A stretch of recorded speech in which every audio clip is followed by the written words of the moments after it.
Today we're here with one of our good friends, Anna Coker, and she's going to teach us how to make homemade egg rolls. Well, thank you, Heather. I'm so excited to do this. I'm a teacher and I love to teach, and so I love her girls, and this is going to be fun. We're going to make some really good egg rolls and probably make a mess while we're doing it. So come on, ladies, let's get started. Okay, welcome, ladies. We're going to talk about egg rolls today. So have you ever eaten an egg roll? I have not. No. Never. Oh, this is going to be fun. Where do you think egg rolls came from? Where do you think the first one was ever made? China?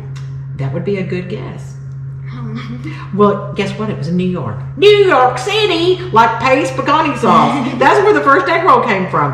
And in my research, I found that it was done by a chef named Henry Lowe. And Henry Lowe was actually from China, but he was an immigrant in New York City, and he made egg rolls. And they usually were made in the January, February time, and it was to celebrate Chinese New Year's. And oftentimes, so is that a good vegetable time, do you think, January and February? Yes. Is it good for us, January, February? It's kind of wintry. Oh, yeah. So usually they were made out of root vegetables, things that grow, in the ground rather than like things above the ground. And so a lot of times, or sometimes they would have cabbage, or they might have garlic, onions, things that were in the ground. Mm-hmm. Now with the egg roll, did you watch the movie Pirates of the Caribbean? No. Mm-hmm. Okay, well on there they had a guy that said something wasn't a law, it was just a rule, was just a suggestion.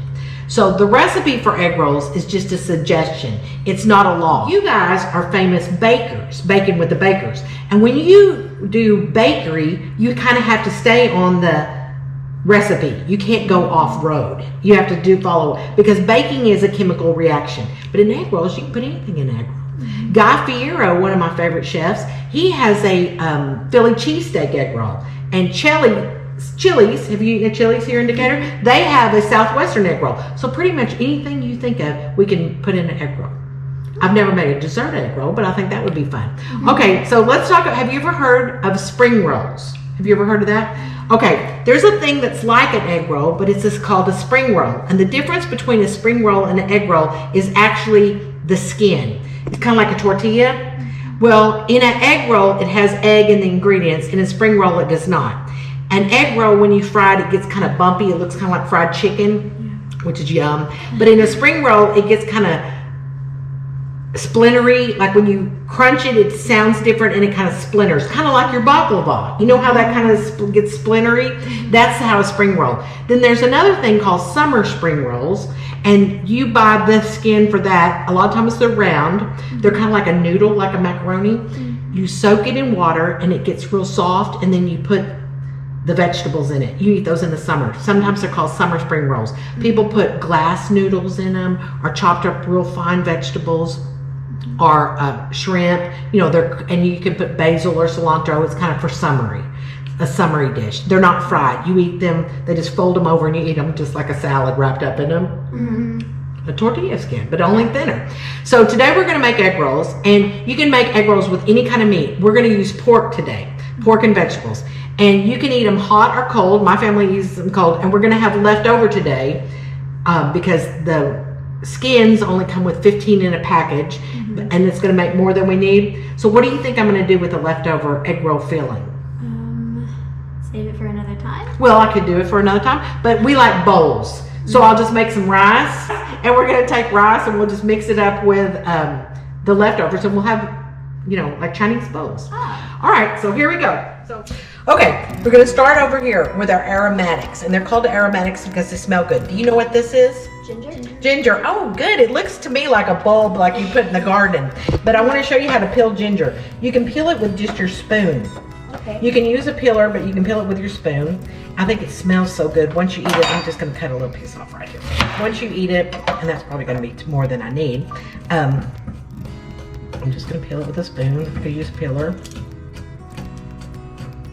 Oh, it smells good. It does smell good. Ginger is good for your tummy. That's why sometimes there's ginger candies, like peppermint, supposed to settle your stomach. I love how it tastes and smells, but if you get too much of it, sometimes it can almost be hot, like oniony. But I love how it tastes, and I love how it smells. All right, I'm going to use this knife on a very sturdy cutting board, and how I'm going to cut it. And first, I hold my knife like this. I pinch it instead of holding it back here, because this gives me a little bit more control. And you just have to roll my fingers so I don't cut them. And I just cut this in planks. I'm not going to use all of it because I think it would be too much. And it does have a recipe on the back of the egg roll wrappers, and you can certainly follow it. You can certainly Google and follow. But what were recipes? They were suggestions, right? So this is just kind of my own thing. I'm just doing my own thing. My mama, when she used to cook, she didn't even measure anything. She knew how everything felt, and she could look at it and tell you if it was a cup, a half a cup, whatever. I'm not that good. I usually follow the recipe the first time I make something, and then I critique it when I get done and decide, do I want to do something different, or do I want to, stay with the recipe? But I try it the first time. Yeah. Remember. That smells good, doesn't it? I love how that smells. On the garlic, I'm going to cut off that little hard part. Okay, don't try this at home. But I smash my garlic with the heel of my hand to get it to peel in your hands. Yeah. So I'm just going to plank this a little bit, and then I'll run a knife into it.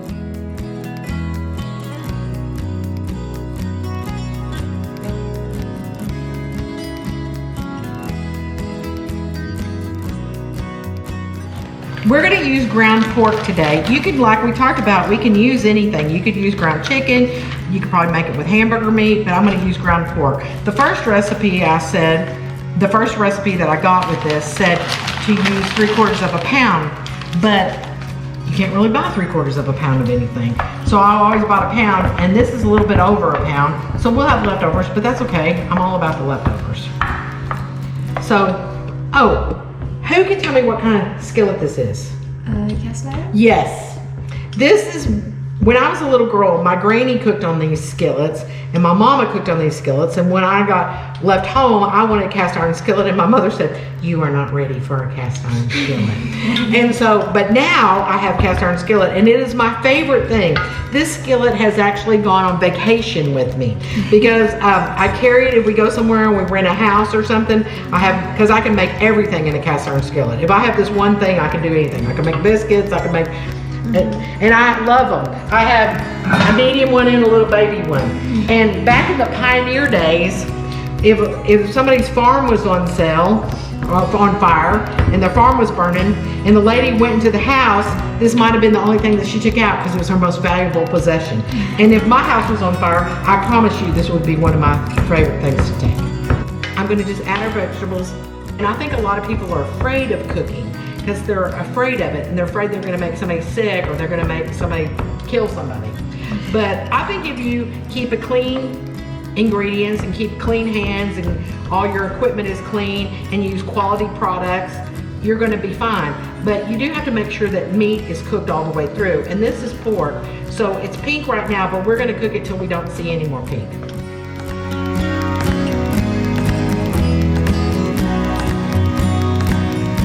Put onions, and we're going to put some carrots, and we're going to put cabbage. But we could put mushrooms, like y'all had stuffed mushrooms. If you had leftover mushrooms, no problem throwing those in. We could do water chestnuts, if you ever had those.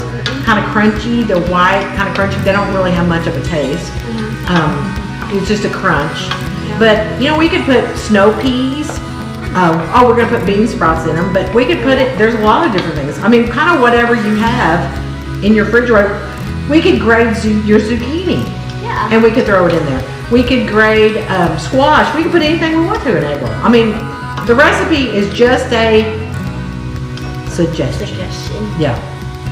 So we can make it our own.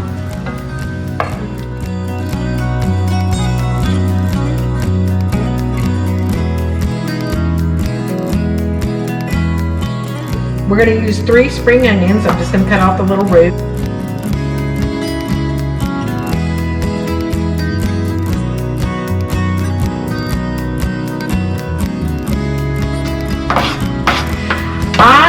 I'm going to use a coleslaw mix because it's got my cabbage and it's got my carrots, it's got everything in it, and I'm just going to use a bag. This is how much I use.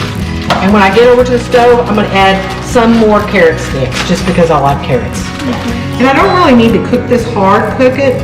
I just kind of need it to wilt a little bit. So I'm gonna put the cabbage in there. And you could cut up cabbage, but I just don't want to. We could put broccoli in here. Do y'all like Brussels sprouts? I've never tried Brussels. I love how they look. I don't love how they taste, but I do love how they look. Just the fact that they're little baby cabbage balls, I think that's cool. Yeah. But I shaved Brussels sprouts one time and put them in here, and that was fine. It didn't really taste them. It tasted just kind of like cabbage. It smells really good. It's getting ready to smell really good here in a minute. So we're gonna put those in. I put a little bit of carrots because I just really like carrots. So that's how many carrots I put. Yeah. I didn't measure it. Okay. So who wants to just stir this around? Just till it kind of wilts. I do.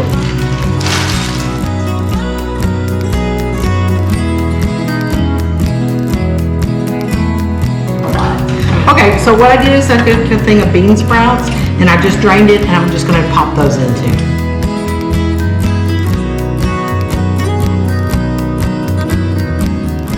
Now I'm just gonna add the meat mix. Make sure I got the water out. Now there's 3 sauces that I'm gonna put in this, and this will make it start smelling like egg rolls. I'm gonna put a little bit of soy sauce. Just give it a little squirt. I'm gonna put sesame seed oil, which I think smells good. It smells toasty. Yeah. Now this is kind of strong, so I'm just gonna sprinkle just a little bit. And this is oyster sauce. I don't really know what it is, but it's called oyster sauce, and it makes egg rolls taste really good. So I'm gonna put some of that in there. But I'm gonna put some more oyster sauce. I'm not running out. So I don't know, a teaspoon or so of each one. Just kind of do it to taste. I don't do salt. You could definitely put pepper in there, but I don't do salt because soy sauce has a lot of sodium in it. So I don't want it too salty. I'm kind of a salty girl, but not everybody likes the salt as much as me. So that's it. Does it smell like egg rolls now? Oh yeah. That smells so good. Yeah. All right, so just because my skillet's hot and I want to make a big mess on camera, I'm going to go ahead and dump this to the next bowl.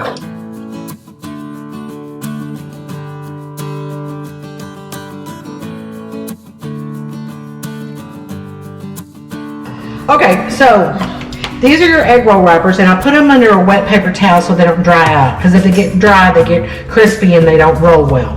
And in this bowl, I have an egg, and it's going to be my glue. So you want to just beat me a little egg right there for just a second? That's my glue. You've done this before. Is that good? That's good.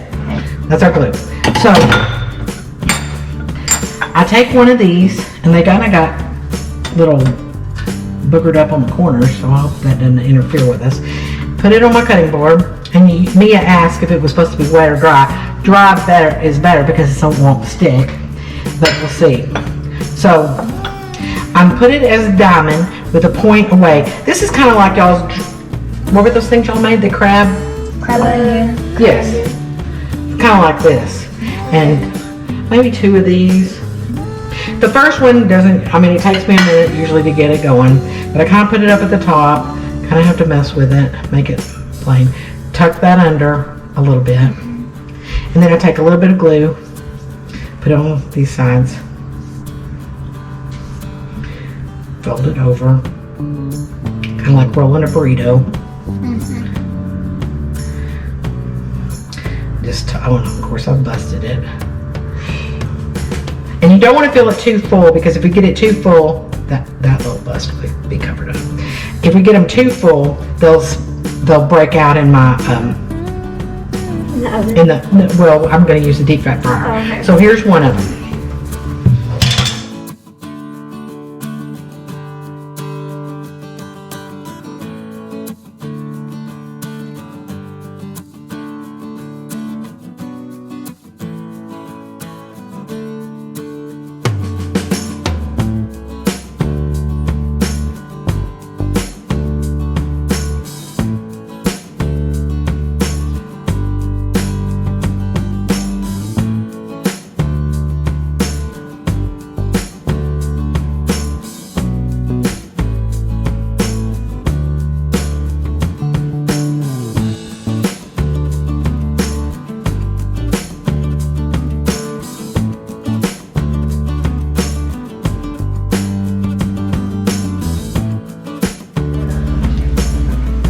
Okay, I have my grease on 350, but I don't think it was very hot.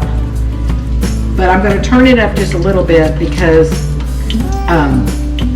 putting these in will bring the temperature down. And I just have to watch them. Maybe I can put